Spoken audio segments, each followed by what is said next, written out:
Fernando Araujo एक सीधा साधा इंसान है जो दिन रात चरस फूकता है। उसका मानना है कि क्रिएटिविटी का सीधा कनेक्शन आपके ब्रेन से है, विच इज ट्रू।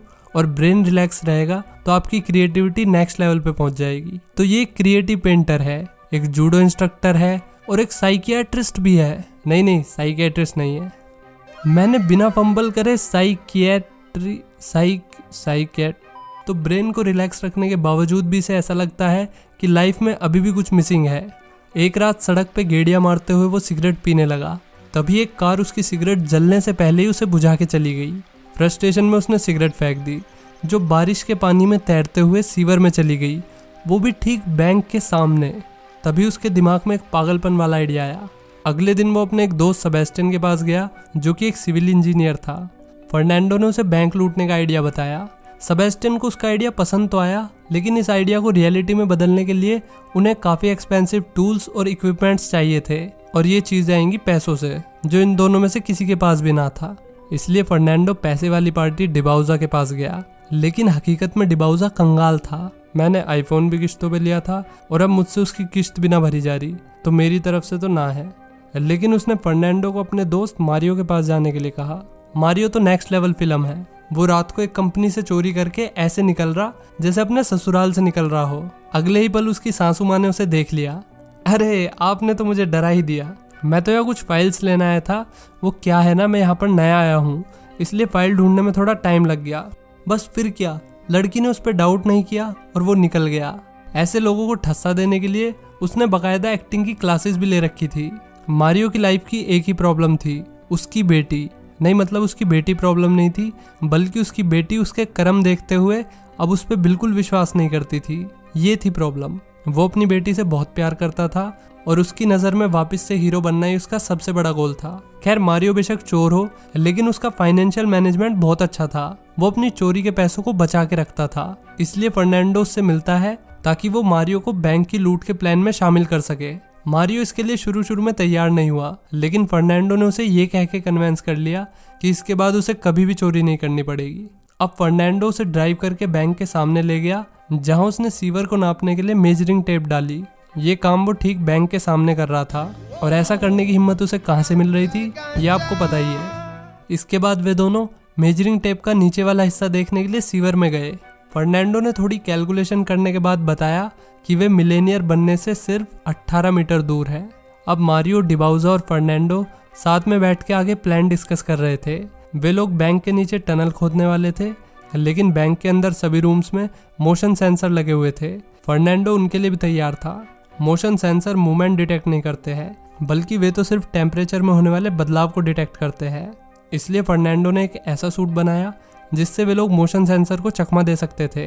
अब बस एक ही प्रॉब्लम थी, उन्हें ये नहीं पता कि बैंक वोल्ट को खोलना कैसे है। इसलिए अगले दिन ये लोग बैंक जाते हैं।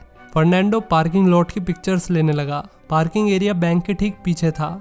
अब वो सेबेस्टियन के साथ बैंक के अंदर आ गया, जहाँ सेबेस्टियन अकाउंट खुलवाने का दिखावा कर रहा था। वहीं फर्नांडो ठस्से में बैंक की पिक्चर्स ले रहा होता है। तभी उसने देखा कि पुलिस की गाड़ी आई है। वो तुरंत अपना कैमरा जेब में रख के वहां से जाने लगा, लेकिन सिक्योरिटी वाले ने उसे रोक लिया। क्या कोई प्रॉब्लम है? आप जरा मेरे साथ आइए सर। सिक्योरिटी वाला उसे चेकिंग के लिए लॉकर के ठीक सामने ले गया। सो यहाँ में पता चलता है कि सिक्योरिटी की नज़र में आना भी प्लान का हिस्सा था, ताकि फर्नांडो बैंक के लॉकर रूम तक पहुँच सके। सिक्योरिटी वाले भैया ने कैमरा को अच्छे से मोलेस्ट किया, हर तरफ से छू के देखा, पर उसे फोटोज नहीं मिली, क्योंकि फर्नांडो ने चिप को हाथ में छिपा रखा था। इसके बाद फर्नांडो ने बैंक का नक्शा ड्रॉ किया। शायद इसने इसी दिन के लिए पेंटिंग सीखी थी। फर्नांडो ने प्लान बनाया कि ये इस छोटे रूम से बैंक में एंट्री करेंगे। अगले दिन ये टनल से बैंक की दूरी को कैलकुलेट करने के लिए एक एटलस साइकिल का इस्तेमाल करते हैं। साइकिल का पहिया जितनी बार भी घूमेगा उसी हिसाब से दूरी कैलकुलेट करी जाएगी। ये लोग इतना दिमाग पढ़ाई में लगा लेते तो CGL ना सही MTS तो निकाल ही लेते। अगले दिन फर्नांडो मैथ के सर की तरह मारियो को समझा रहा है कि हमें किस एंगल से खुदाई करनी चाहिए जिससे हम बैंक तक पहुंच सके। आज फाइनली मारियो को पता चल गया कि असल जिंदगी में मैथ का इस्तेमाल कैसे किया जाता है, ऑब्वियसली बैंक लूट के। फिर रात में फर्नांडो और बाकी लोगों ने सीवर में खुदाई शुरू कर दी। इसके बाद इन्होंने एल्बर्टो नाम के बंदे को हायर किया जो भागते टाइम इनके लिए गाड़ी तैयार रखेगा। अगले दिन मारियो एक वैन चुराता है। चोरी के बाद ये लोग भागने में इसी वैन का इस्तेमाल करने वाले थे। यहाँ ये एल्बर्टो और उसकी वाइफ का इंतजार कर रहे होते हैं, तभी एक पुलिस कार यहाँ पर आ गई। ये गाड़ी यहाँ पर क्यों खड़ी कर रखी है? सर अभी तक गाड़ी को लिटाने का फीचर नहीं आया ना, इसलिए खड़ी कर रखी है। तभी एल्बर्टो और उसकी वाइफ आ जाती है। उन्होंने सिचुएशन संभालते हुए कहा कि ये लोग हमारा इंतजार कर रहे थे। इस लेडी को देखकर पुलिस का सारा शक दूर हो गया। ये मारियो कुछ टीनू आनंद जैसे नहीं लग रहे? कमेंट करके बताना कि मुझे ही लग रहे हैं या आपको भी। रात में इनकी खुदाई भी जारी थी। ये वर्ड बड़ा सोच समझ के बोलना पड़ता है कि कहीं कुछ ऊपर नीचे ना हो जाए। खैर खुदाई करते हुए एक एक्सीडेंट हो गया जिसमें इनकी ड्रिल टूट गई। फर्नांडो ने कहा टेंशन नोट, अपना भाई सुपर मारियो बहुत पैसे वाला है। ये सुनकर मारियो का दिमाग घूम गया क्योंकि वो पहले इस प्रोजेक्ट में बहुत पैसे लगा चुका था। उसी रात फर्नांडो अपनी बंदी के साथ सस्ते नशे कर रहा था। इन तारों को देख रही हो बेबी? ये तारे उन तारों से बिल्कुल अलग है जिन पे हम कपड़े सुखाते हैं। वैसे ये तारे आसमान में दिखते तो है पर होते नहीं हैं। ये सुनते ही फर्नांडो की दिमाग की बत्ती जली। वो सीधा मारियो के पास गया और फर्नांडो ने उसे उसका मास्टर प्लान समझाया। बैंक दिन या रात दोनों टाइम में सिक्योर रहता है। अगर कोई मेन गेट से चोरी करने के लिए घुसे तो उसको पकड़ने के लिए भी अच्छे इंतजाम है, और अगर कोई टनल खोद के घुसने की कोशिश करे तो उसे रोकने के लिए भी बैंक ने काफ़ी सारे डिवाइसेस लगा रखे हैं। लेकिन अगर कोई एक साथ ये दोनों काम करे तो उस वक्त बैंक कुछ नहीं कर पाएगा।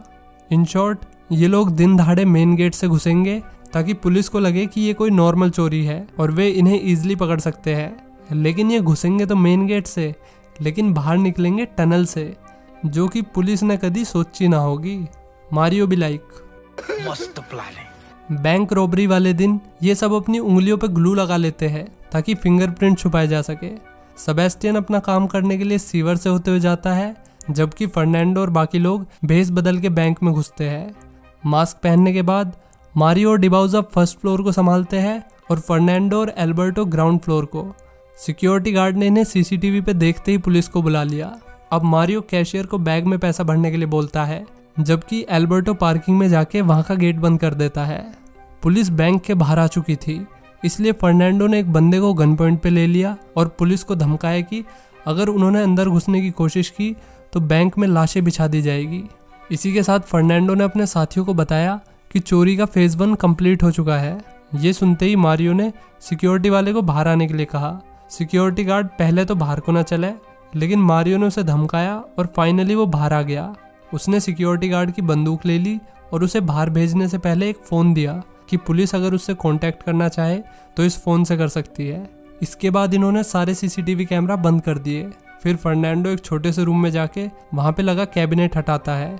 दूसरी तरफ से सेबेस्टियन दीवार तोड़कर अंदर घुस गया। इसके बाद ये दोनों गाड़ी में से एक मशीन लाते हैं और फिर वोल्ट में आकर उस मशीन को असेंबल करने लगते हैं। फिर हमें फ्लैशबैक में दिखाया जाता है कि सेबेस्टियन ने एक कैनन पावर मशीन बना ली थी जो मात्र 7 सेकंड में लॉकर को तोड़ सकती थी। इसके बाद सबने अपनी घड़ी में टाइमर सेट कर लिया और सेबेस्टियन और फर्नांडो लॉकर्स को तोड़ने में लग गए। यहाँ टोटल 400 लॉकर थे, इसलिए इन्हें सारे लॉकर्स को तोड़ने में टाइम लगने वाला था। इधर पुलिस को सिक्योरिटी गार्ड की मदद से अंदर की सिचुएशन के बारे में पता चलता है। दूसरी तरफ फर्नांडो और सेबेस्टियन लॉकर्स को तोड़ने में लगे हुए थे। अचानक मारियो को छत पे पुलिस के चढ़ने की आवाज़ आई। उसने तुरंत पुलिस वाले को कॉल करके धमकाया। यहाँ फ्लैशबैक में हमें पता चलता है कि फर्नांडो ने इस सिचुएशन के लिए भी तैयारी कर रखी थी। उसने मारियो को आर्ट ऑफ नेगोशिएशन बुक पढ़वाई ताकि वो पुलिस के साथ अच्छे से नेगोशिएट कर सके। मारियो ने कैप्टन से कहा कि अगर जनता की जान प्यारी है तो अपने आदमियों को छत से वापस बुला लो। कैप्टन ने वैसा ही किया जैसा मारियो ने उससे करने को कहा था, लेकिन फिर भी उसने 2 स्नाइपर्स को सामने वाली बिल्डिंग में भेज दिया ताकि मौका मिलने पर चोरों का भेजा उड़ाया जा सके। सुपर मारियो ने सरकारी वकील से मिलने की डिमांड करी। कैप्टन ने उससे कहा कि वकील 1 घंटे में यहाँ पर पहुंच जाएगा। इधर फर्नांडो और सेबेस्टियन अभी तक कई सारे लॉकर्स तोड़ चुके थे जिनमें बहुत सारा कैश, गोल्ड और कीमती चीजें थी। ऊपर एक फोन बजता है। ये फोन दादी का था। दादी ने बताया कि आज उनका बर्थडे है। ये सुनते ही मारियो दादी के पास बैठ गया। वैसे भी बुढ़िया के पास कम ही बर्थडे बचे थे सेलिब्रेट करने के लिए, इसलिए मारियो ने एक जने से चॉकलेट लेके दादी का बर्थडे सेलिब्रेट कर दिया और फिर बर्थडे गिफ्ट के तौर पर दादी को बाहर भेज दिया गया।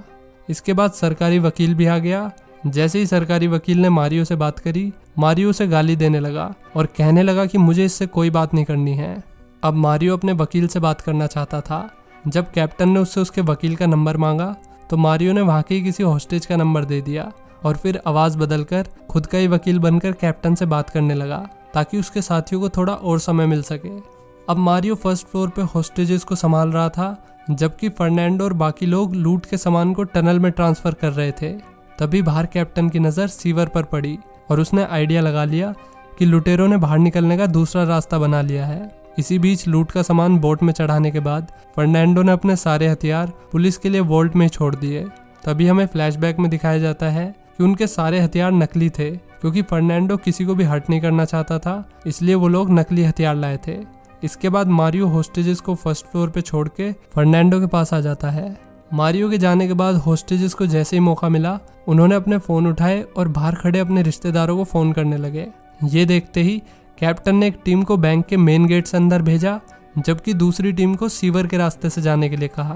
सुपर मारियो वहाँ फटाफट पोछा लगा के टनल से होते हुए अपने साथियों के पास आ गया। यहाँ पर हमें एक और फ्लैशबैक दिखाया जाता है। फर्नांडो जानता था कि पुलिस सीवर के बारे में पता लगा लेगी, इसलिए उन्होंने सीवर के मुंह पे एक बांध बना दिया जिससे वे पानी के बहाव की अपोजिट डायरेक्शन में जा सके, वो भी एक मोटर बोट से। दूसरी तरफ कैप्टन उस रूम में पहुंच गया जहाँ पे टनल था। लुटेरों ने टनल का मुंह एक बॉम्ब से ब्लॉक कर रखा था। हालांकि कैप्टन को पता चल गया कि लुटेरों के दूसरे हथियारों की तरह ये बॉम्ब भी नकली है, लेकिन अब ये सब जानने के लिए बहुत देर हो चुकी थी, क्योंकि लुटेरे बहुत ही समझदारी से अपने दिमाग का 100% इस्तेमाल करते हुए यहाँ से निकल गए थे। अब इनके पास चोरी का इतना पैसा था जितना पॉलिटिशियंस के पास भी नहीं होता। इन्होंने पैसे को आपस में बराबर बांट लिया। अब कुछ महीने बीत चुके थे, सभी लोग अपने सपनों की जिंदगी जी रहे थे। हालांकि एक दिन एल्बर्टो की वाइफ ने उसे चीट करते हुए पकड़ लिया। वो उस पर इतना भड़की हुई थी कि उसके खिलाफ पुलिस में रिपोर्ट करने चली गई। उसने पुलिस को बैंक रॉबरी के बारे में भी सब कुछ बता दिया, जिसकी वजह से एक एक करके सब पकड़े जाने लगे। इसके बाद हम मारियो को देखते हैं, जो अपनी बेटी के साथ अपने रिश्ते अच्छे करके सुपर मारियो बन गया था। वो बहुत खुश था। उसकी असली खुशी उसकी बेटी थी, जिसके पास वो फाइनली लौट आया था। अगले ही पल उसने टीवी चला के देखा तो उसकी सारी खुशी मिट्टी में मिल गई। उसने बालकनी से बाहर देखा, पुलिस उनके घर की तरफ बढ़ रही थी। इसके बाद उसने अपनी बेटी को जबरदस्ती बाथरूम में बंद कर दिया। वो नहीं चाहता था कि उसकी बेटी अपने बाप को इस हाल में देखे, पर पुलिस ने तो उसकी बेटी को भी नहीं छोड़ा। उन दोनों को हथकड़ी लगाकर जमीन पर लेटा दिया गया। दूसरी तरफ फर्नांडो, जो कि किसी पहाड़ी एरिया में कैंपिंग कर रहा था, उस तक भी पुलिस पहुंच गई थी। ये अंकुरवारी को जैसे दिखने वाले पुलिस ऑफिसर ने फर्नांडो से उसकी आईडी मांगी। अल पचिनो जैसे दिखने वाले फर्नांडो ने कहा कि मैं अपना पर्स तो घर पर ही भूल आया हूँ। उसका झांसा काम नहीं आया और उसे भी पकड़ लिया गया। हालांकि 1 साल 7 महीने के बाद उसकी सज़ा पूरी हो गई। जेल के बाहर मारियो अपनी लग्जरी कार में उसका इंतजार कर रहा था। फर्नांडो ऐसी सिचुएशन के लिए भी पहले से ही तैयार था, जिसमें अगर वे पकड़े गए तो भी उन्हें कम से कम सज़ा मिले। इसलिए उसने असली हथियारों की जगह नकली हथियार इस्तेमाल किए थे। और जैसे कि बैंक सेफ्टी डिपॉजिट्स के कोई रिकॉर्ड नहीं रखता था, इसलिए उन्हें कभी पता ही नहीं चला कि एक्चुअल में कितना पैसा चोरी हुआ था। माना जाता है कि ऑलमोस्ट $25 मिलियन चोरी हुए थे और उसमें से सिर्फ 1.5 मिलियन ही रिकवर हो पाया, जिसका मतलब है कि चोरों ने अपनी लूट का एक मोटा हिस्सा छुपा दिया था, जिसे उन्होंने बाहर निकल के एंजॉय किया। और जैसे कि बैंक के पास सेफ्टी डिपॉजिट्स के रिकॉर्ड नहीं थे, इसलिए पुलिस लुटेरों के खिलाफ एक मजबूत केस नहीं बना पाई और वे सब जल्द ही जेल से रिहा हो गए। वेल, आज के लिए इतना ही। मिलते हैं नेक्स्ट वीडियो में। Till then take care, bye bye.